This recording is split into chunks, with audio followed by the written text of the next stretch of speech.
Welcome to Catastrophes. This is a podcast about disasters, why disasters happen, and the factors that make them happen. We discuss vulnerability, or the underlying factors in a community, country that drive the effects of a disaster. Today is the 2-year anniversary of the Kahramanmaraş Turkish earthquakes, which happened February 6th, 2023. So we're going to be going over some of the reasons why this event was so bad and what happened. How did it unfold? Before we get into it, the intent of exploring this particular event and others is not to demean or diminish the experiences of people who have faced these traumatic events, but rather explore, question, critique, and ask why this event was so bad. So, with that, let's begin.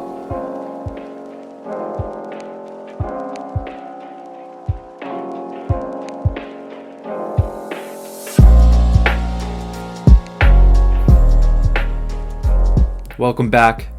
Today we are discussing the Turkish earthquakes.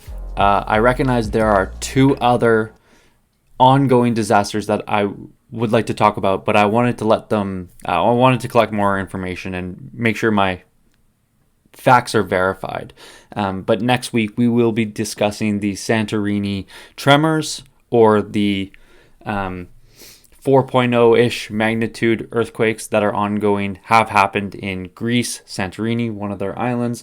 And the other event is Townsville, Australia, where a pretty significant flooding, set of floods has occurred. And there's both a lot of information for each one of them and some really interesting points that I want to really touch on. So for today, we are going to discuss the background factors into the Turkish-Syrian earthquakes. To just show the context and the scale of this event, I'm going to just talk about it. I'm going to refer to the earthquakes as the Turkish-Syrian. When I talk particularly about the Turkish event, I'll refer to it as the Kahramanmaraş earthquakes. But just broad, large context, the Turkish-Syrian earthquakes, we're going to talk about the context, and then we're going to get into some of the background vulnerabilities. Getting into that context, this is the 5th deadliest event from a disaster in the 21st century. When we talk about deadly, we oftentimes refer to fatalities. In Turkey alone, there was 53,537 deaths, 100,000 people injured, and over 100 people missing. The sheer scale of those numbers is so much, and it really shows the effects and some of the vulnerabilities that we're going to talk about. When we talk about Syria, the numbers range. Verifiable information that I was able to find shows numbers between 6,000 to 8,000 people died from these earthquakes. Lots of them were vulnerable in the sense of they were in either internally displaced camps, or they were alongside the borders of the Turkish-Syrian border. We know that we've talked about this in the Ghana episode with the Ghana floods, but when institutions and governments lack the capacity to maintain records for census, they don't know how much people live in a particular area, it becomes really difficult to determine the exact amount of people who might be affected, displaced, or died. So the numbers for Syria, they range from 6,000 to 8,000 depending on the sources that you're looking at. But again, the Kahramanmaraş earthquake and the Turkish side of this earthquake, 53,537 deaths. When we talk about it from a economic standpoint, the earthquakes have cost the Turkish government, or the damages have been equivalent to over 150 billion. So just the sheer scale of this event is catastrophic. When we talk about the severity of an earthquake, there's a number of different ways to categorize earthquakes. There are 2 notable scales that I like to refer to. Number 1 is the Richter scale, and that's typically a number indicated using magnitude and the depth of the magnitude. We're not going to use that number today because there's actually a scale called the modified Mercalli scale, which gives a lot of context to viewers who might be unaware of the effects of a earthquake. So just running through quickly the modified Mercalli scale, it goes 1 to 12, and 12 is extreme, 1 is low to moderate to not, 1 is not felt. So starting at not felt, the effects of a Mercalli scale 1 earthquake, very low, not felt when there's an earthquake of a 1 scale.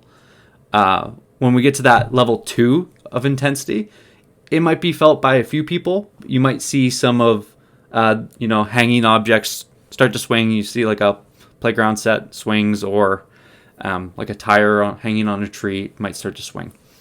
When we get to level 3, 4, and 5, that's where we start to see some of the shaking and rocking. People will start to feel it. That level 5 index is where we see pictures start to come off the wall. Might see some cracking of plaster and windows, depending on their condition, but we don't necessarily see severe effects from 1 to 5. When we get to a level 6 on the Mercalli scale, we start to see people be frightened, but also people be moved.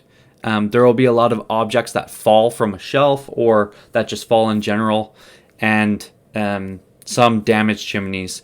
This is also where we see the secondary hazards of earthquakes start to occur. The three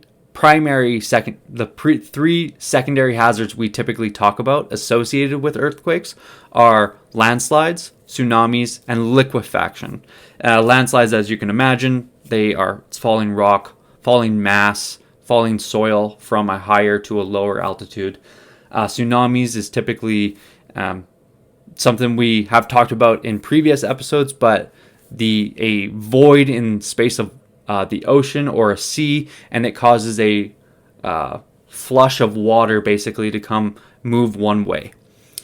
And then the last one is liquefaction, and that's not something we've discussed much, and it is something we will talk about in another episode. But quickly, liquefaction is when the ground or the soil is shaken so much that if it mixes with a little bit of water or it mixes with a little bit of humidity, basically liquid, it will actually liquefy. So the solids will turn to liquid, and any of the buildings that are on top of it, any buildings that are on top will fall or sink. And this is a particularly difficult hazard to deal with when we talk about just you have a structurally sound building, but the ground that it is on liquefies, and it might not be able to hold and keep its integrity. We have seen that in a few earthquakes in the last 20 years, and I'm sure we will talk about it in another episode. When we get to level 7 on the Mercalli scale, we see people be frightened, lose balance, but this is where we see heavy furniture be moved or overturned. So 7 is where it really starts to shake very, very badly. We also see neglected buildings be damaged, and even some buildings with good design and construction have some effects. Whereas buildings that are in poor condition or badly constructed, we start to see them have some moderate effects. So not super severe, but moderate. We also see things that are, if they're not braced, or if they're not tied in, or if they're not well constructed, they may fall or break. And we see rock slides, landslides, liquefaction be more severe and widespread. When we get to the scale of 8, 9, and 10, this is where we start to see the effects be significant.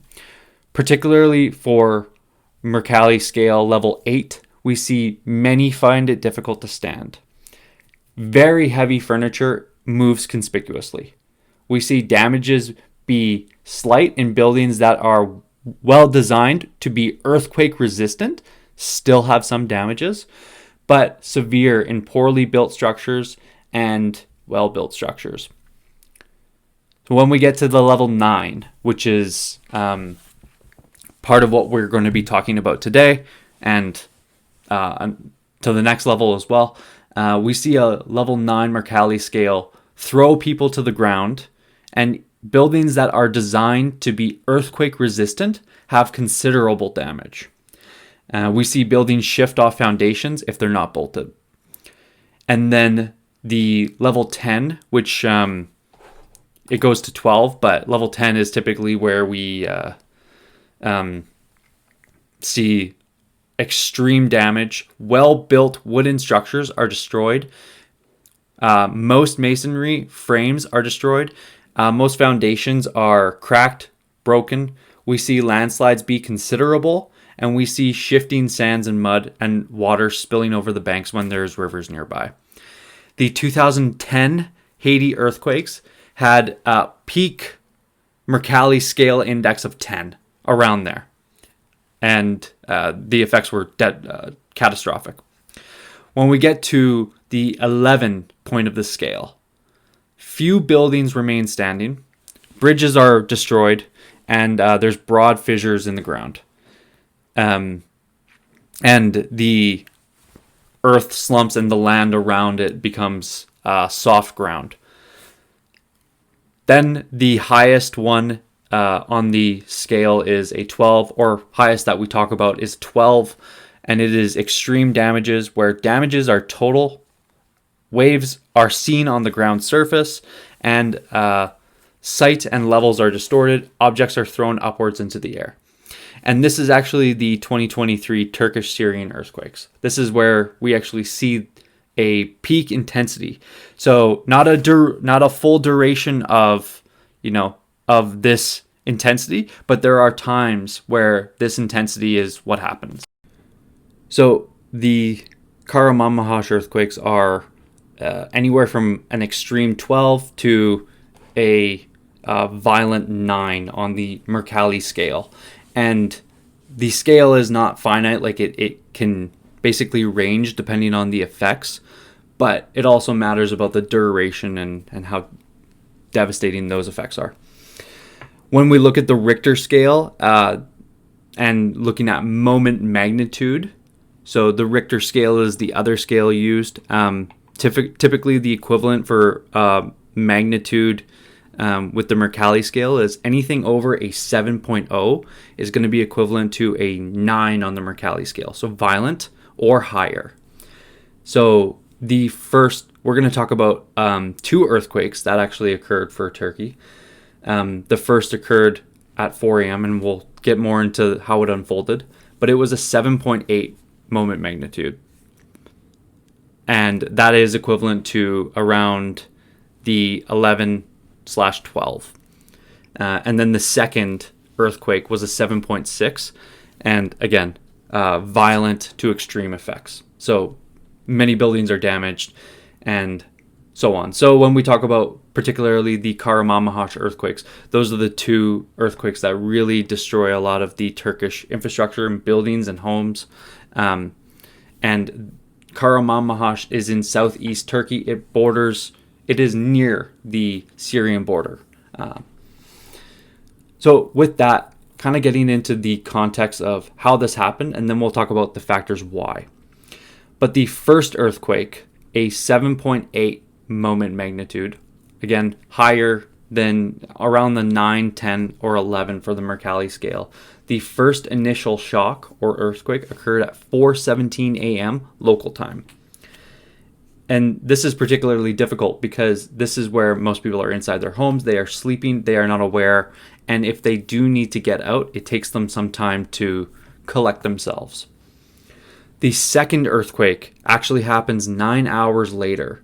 It is a 7.6 on the Richter scale, and it 7.6 magnitude, and it occurs 9 hours later when people are outside and they are starting to do search and rescue. So that's background context, Kahramanmaraş, Turkish, Syrian earthquakes. Let's talk about some of the factors, why this happened. So I'm going to provide 3 because I think there are 3 relevant points that we can really draw out.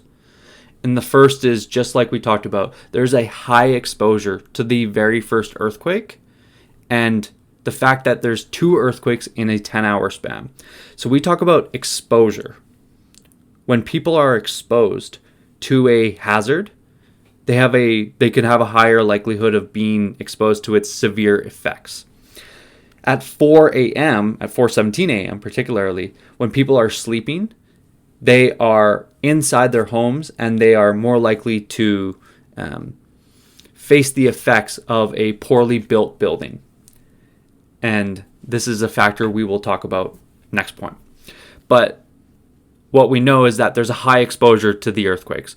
Everybody is at home, they're sleeping, and they're not aware. There's very little warning to indicate to people to get out of their buildings or to seek shelter or to shelter in place. And then not only that, there's 2 earthquakes within the span of 10 hours, and they have significant effects on buildings. When we look at some of the interviews from people who have lived through this event, we note that lots of floors of several 8-story structures, including apartment buildings, office complexes, well, they pancake and they collapse. So going back to one of my earlier points, it isn't necessarily the earthquake shocks and the main shocks that are the driver of the fatalities. It's actually the buildings and falling buildings that kill people. And that is really what we see in the first 10 hours of this earthquake, is 2 significant earthquakes where people are indoors and prone and exposed to the shaking and the buildings collapsing. The second point is the construction of the buildings.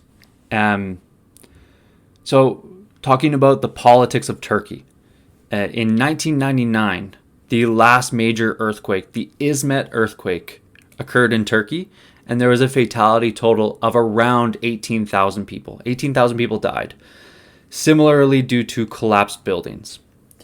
So the Turkish government said in 1999-2000 that we need to change this. We need to make efforts to improve our buildings so that they don't collapse and they don't fall.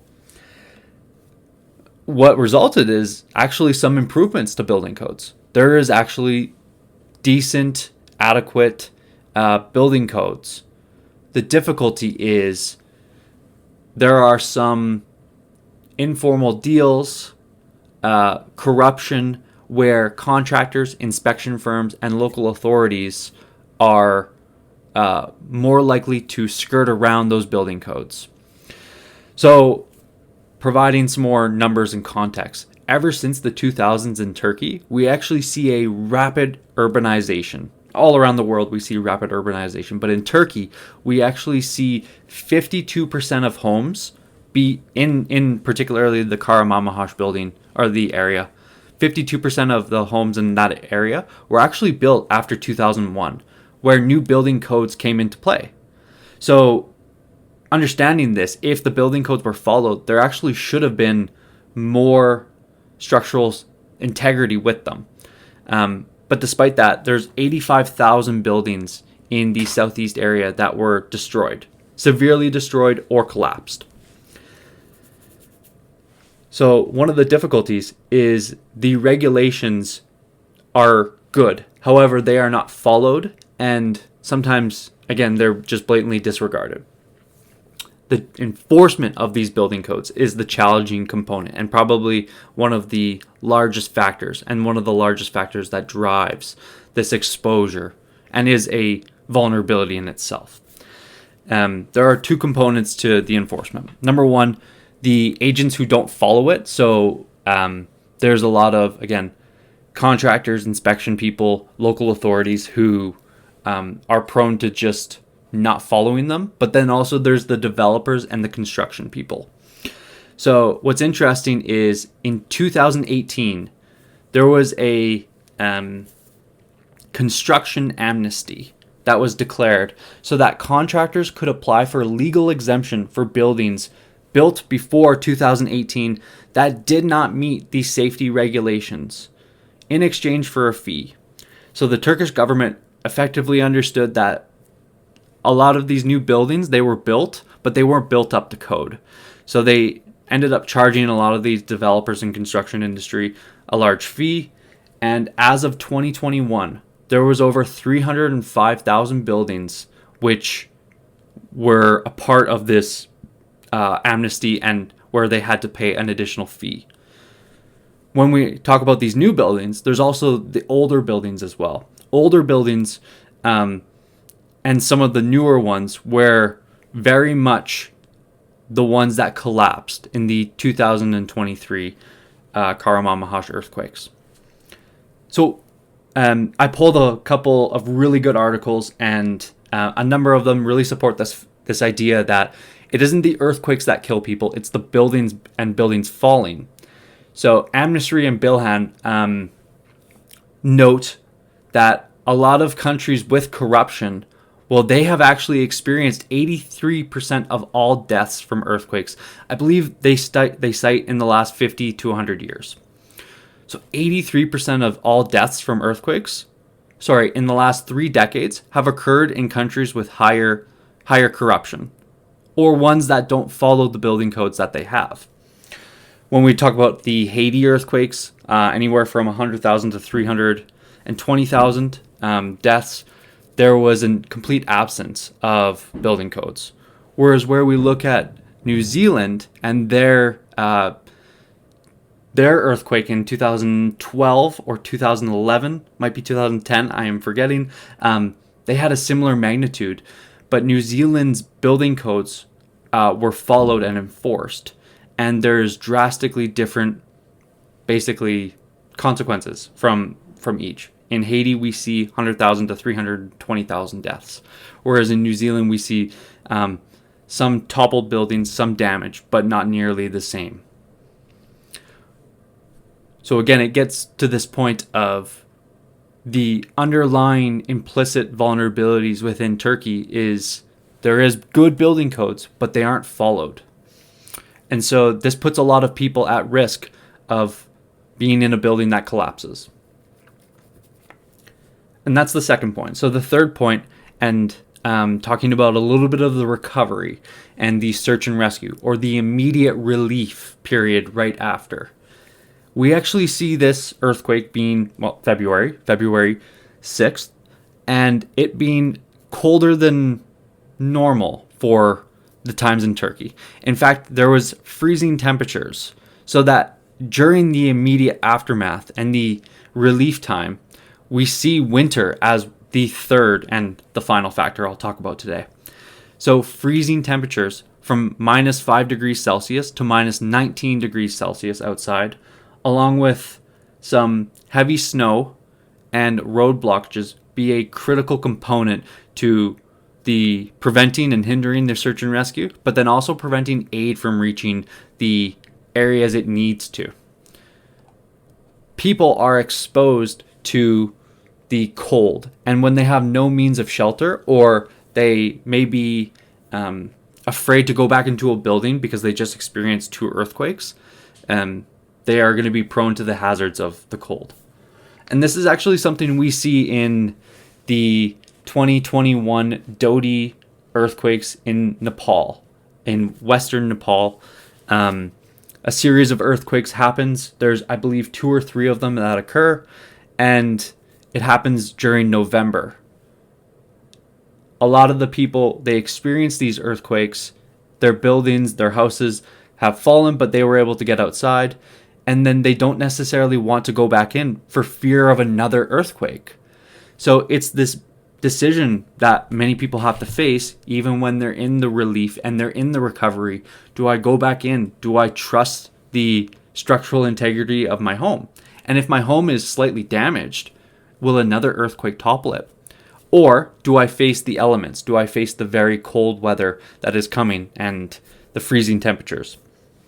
So those are the 3 factors that really drove a lot of the effects.